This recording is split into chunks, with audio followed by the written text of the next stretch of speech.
Иван Слишкович, левиот бек на Олимпијакос, еве го стартувавте турнирот во Охрид со победа, но не беше ли се надпревар, така?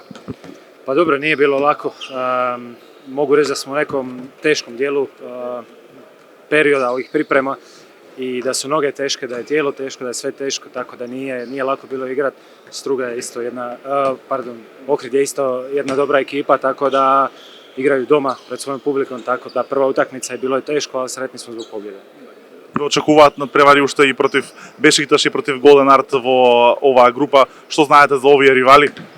Dobro, prije svega smo došli tu igrati jedan turnir, kako i trener reka, da napravimo nekakav team spirit, da damo sve od sebe, da se uigramo, ima nešto i novih igrača, tako da je to primarno, a onda ako dođe rezultat još bolje. Иван Слишкович, после настапите во Унгарија, во Португалија, во Германија, сега е во Грција, еве, каква е таму атмосферата за ракомет, колку грците го сакаат ракометот? Pa dobro, sigurno to još nije nivo možda Bundeslige ili Lige prvaka, ali razvijaju se polako. Evo, ja sam zadovoljan stvarno sa svojim suigračima i s ovim što radimo do sada.